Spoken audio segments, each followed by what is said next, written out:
Anda sedang mendengar Shock Podcast. Shock.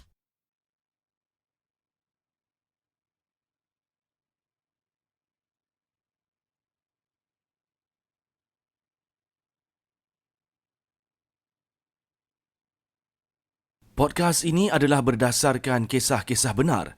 Segala perlakuan berunsur syirik tidak digalakkan sama sekali. Budi bicara pendengar dinasihatkan. Anda sedang mendengar Shock Podcast. Shock. Setiap orang pasti ada kisah yang tak dapat diluahkan. Kisah suka dan duka. Kisah geram dan dendam.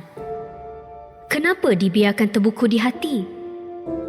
Suarakan hati anda di podcast Suara Hati hanya di Shock.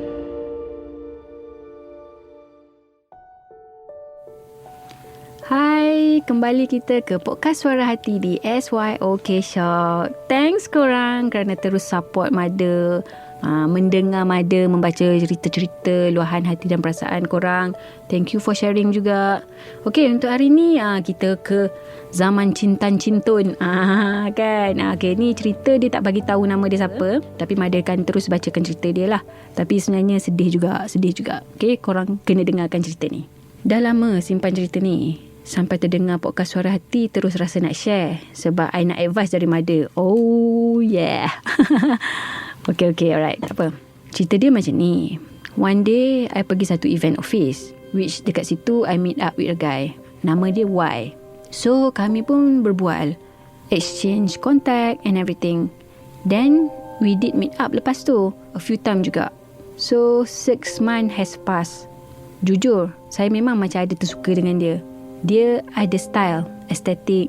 The way dia cakap pun beyond his age. Mature sangat. Dan satu hari saya macam ajak lah dia, why not kita hang out dekat this one fancy place. Sebab dekat sini ada dessert yang sedap and cantik. Cuba nak pancing dia actually. Sebab saya tahu dia suka ambil gambar cantik. So on that day, we meet up. Memang the experience is super nice. At that particular moment, saya rasa macam saya nak confess je perasaan saya. Cuma jadi teragak-agak, saya tak berani. Sebab dia pun cakap lepas makan-makan ni, dia ingat dia nak bawa saya pergi satu kedai buku. And saya takut kalau saya confess atau terlepas cakap, nanti semua plan tu terus cancel. So, kita orang pun berjalan-jalan lah pergi dekat kedai tu. Nak dijadikan cerita, saya terserempak dengan kawan lama saya daripada high school. Kita orang pun macam like borak-borak sekejap je. Rasanya tak sampai 15 minit. Then, I memang introduce Y dekat dia.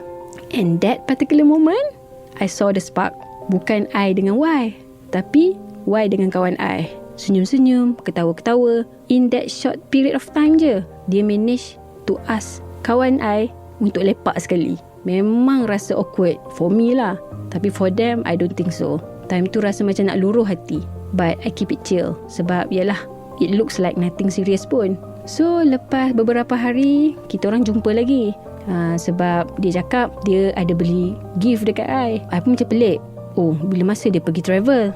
But I don't mind sebab as long as I can jumpa dia, dah tak apa. So, bila kita orang dah lepak-lepak, cakap-cakap, tiba-tiba ada satu call masuk. And he was like super happy. Kejap XXXX call. Time tu I memang terkejut gila.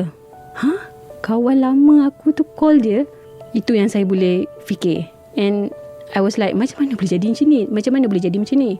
Lepas pada tu dia asyik tersenyum-senyum, tergelak-gelak. Ya Allah, sakitnya hati I. Tapi daripada part tu, I dah dapat tahu dah, yang Y sebenarnya dah jatuh hati dah dengan kawan I. I malas nak drama, tapi sedih sebenarnya. Honestly, lepas tu I jadi macam makin kurang nak hang out dengan dia. Tapi yang paling sedih sekali, dia macam tak notice pun I dah tak ada dalam hidup dia. Penat rasa macam ni. Help me Mother. Ajar I untuk move on. Stress hidup tak happy macam ni. But I wish them well. They do look perfect together. Oh, aduh, adik. Sebenarnya kan, bila bercakap tentang cinta ni kan, dalam cinta ni dia ada banyak, orang kata apa, banyak ending. Ending yang paling kita nak adalah happy ending lah. Wah, tiba-tiba tak lah. Maksudnya ending yang paling bahagia lah, which is I suka kat you, you suka kat I. Semua orang nak benda tu. Tapi kadang-kadang kita dijumpakan dengan insan-insan yang macam I suka kat you, tapi you suka orang lain. Okay, suka orang lain kita okay lagi. tak berapa nak sakit sangat. I suka kat you suka kat kawan I, sakit juga tu. Tapi yang paling sakit sekali, I suka kat you, tapi you curang dengan I. Kan? Faham tak? Maksudnya kita akan jumpa orang-orang macam ni dalam hidup kita, especially korang yang muda-muda ni. Memang bagi Madi it's a good experience sebenarnya, so that you boleh value diri you balik. Okay, Madi nak cerita sikit lah kebaikan heartbroken ni. Bila you heartbreak, jiwa you ni akan somehow akan expand sikit tau. Dia akan buat you nampak life ni banyak rupanya cabang jalan. Okay, tapi memang bila you heartbreak, you tak nampak lagi jalan-jalan yang lain tau. You macam dah masuk satu jalan, you lost kan. Tapi sebenarnya heartbreak ni lah yang buat you realise sama ada you strong ke, you makin lagi kuat ke, you makin lagi macam boleh, rupanya aku boleh bertahan dengan perasaan ni. And sebenarnya kita tak boleh tahu cakap macam tak naklah drama sangat, tak naklah sedih sangat, macam seolah-olah kita deny perasaan kita. Benda tu lah yang buat kita jadi susah nak move on. So apa nasihat ringkas Mada adalah jangan terlalu nak avoid feeling tu. Kalau time tu you tengah heartbroken, marah, sedih, you just accept, terima kenyataan tu. You cakap kata okay, aku tengah sedih sekarang ni, terima. Kalau nak nangis, nangislah. Cuma apa yang Mada minta, tak perlu berlanjutan, tak perlu sampai bagi tahu semua orang aku tengah sedih. Tak perlu pun. Yang penting you acknowledge feeling tu. You sedar, okay, you tengah marah, you tengah sedih. Bila you sedar, you accept. Dari situlah cara untuk you start nampak jalan-jalan lain tu. Ni bukan untuk heartbreak bercinta je. Apa any heartbreak lah. Tak dapat kerja ke, tiba-tiba kena buang kerja ke, tiba-tiba kena maki dengan bos ke, benda-benda yang bring bad energy dekat you kena terima. Pada that particular moment, kalau you terima, otak fokus you tu akan terbuka tau, sebab you terima benda tu. Kalau you keep on lawan, you dalam orang kata apa, dalam fight mode, you memang tak nampak dah yang positif-positif tu. You fight mode kan, you macam nak lawan balik kan. Contoh fight mode yang akan terjadi dengan kisah ni adalah you pergi kat member tu, you pergi cakap, asal you tiba-tiba muncul lah hidup kita orang mungkin lah. Itu fight mode lah kita kata. Maksud you akan buat benda yang beyond cerdik akal lah. You akan buat benda yang bukan-bukan. Tak pun you pergi attack lelaki tu pula. Kenapa you tak suka kat I? Tiba-tiba lah kita kata. Itu fight mode. Sebab tu kita kena accept feeling kita yang heartbroken, yang sedih tu, so that kita tak duduk dekat fight mode. Sebab kita ni bukan berperang secara fizikal pun. Lain lah you masuk berperang kan, bawa senjata semua, itu tak apalah you nak fight mode. Tapi ni feeling you, emosi you tak perlu on fight mode tu. Okay, I tak sure lah orang dekat luar ni faham ke tak. Tapi I hope you realise, bila you tengah sedih, you cakap kat diri you cakap kat jiwa you kan, ya Allah, kenapa aku tengah sedih ni? Cakap macam tu. Okay, kalau you bukan Islam, you cakap, oh God, wah, aku tak tahulah kan. Tapi sampai that, keep that feeling. Rasakan kesedihan tu. So bila you dah rasakan, you akan start nampak solution-solution lain. Okay, yang kedua, of course everyone akan ada different ways of coping dengan heartbroken ni lah, sedih-sedih ni kan. Ada orang dia akan pergi travel, ada orang pergi makan lagi sedap-sedap kan, ada orang kena nangis di bucu katil kan, ada orang kena jogging kan. So whatever works for you, just do, as long as tidak membahayakan nyawa you, tidak membahayakan nyawa orang lain.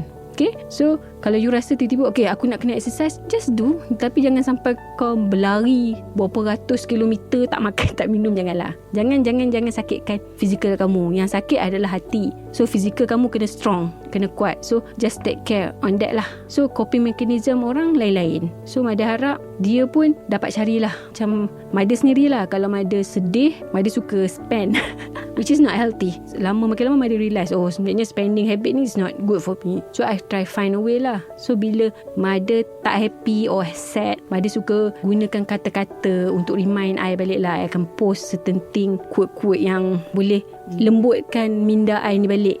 So benda-benda tu yang help me out lah. Tapi tak tahulah adik-adik dekat luar macam mana kan, kita tak tahu. So find your own way lah. Coping mechanism tu you kena find sendirilah, kena cari sendiri. Okay. Dan yang seterusnya, macam ada cakap tadi, relationship ni bukan satu benda easy. Memang you akan jumpa dia punya up and down, struggle. Tapi yang menyenangkan relationship tu sendiri adalah the next person tu. Sekarang ni kan, apa yang Mada nampak is very one way lah. I tak rasa Y tu tahu pun dia ni suka dekat Y tu, sebab dia tak cakap ni convention semua kan. Kalau Y tu tak tahu, mungkin kalau you rasa relief dengan bagi tahu dia, Mada, kalau Mada kat tempat dia, Mada akan bagi tahu kot. Kata Mada suka dekat, okay, I suka dekat you Y, macam tu. Tapi I know you are happy with her, so I'm okay with it. Macam kita closure. Kalau Mada buat macam tu. Tapi kalau you rasa macam benda tu you tak selesa nak buat, jangan. Tapi ingat, tidak tahu itu lagi menyakitkan. Kalau kita tahu, dia potong, dia tikam, habis kat situ je. Tapi kalau kita tak tahu, kita tanya-tanya tatah sampai berpuluh-puluh bulan kan. How many moons kan. Rugilah. Tak tahulah. Ni Mada punya advice. Kalau betul you rasa macam you punya feeling tu sangat jujur dengan Y ni, you rasa genuine kasih sayang you dengan Y ni, and you rasa macam you need to tell him, kena bagi tahu. Tapi kalau you rasa macam it's just a feeling, sebab you akan boleh sedar tau, oh ni feeling je ni just sebab kau macam suka je hang out dengan dia. Benda tu sebenarnya you dah boleh rasa. Cuma just make sure worst ke tak lah kan. Worst ke tak lah. Itu je. Sorry, sebenarnya Mada tak berapa nak pandai tapis lah pasal relationship, tambah-tambah relationship yang love ni lah kan. Sebab bagi Mada, the issue dengan orang-orang muda sekarang ni, dia orang tak jujur dengan diri dia orang sendiri.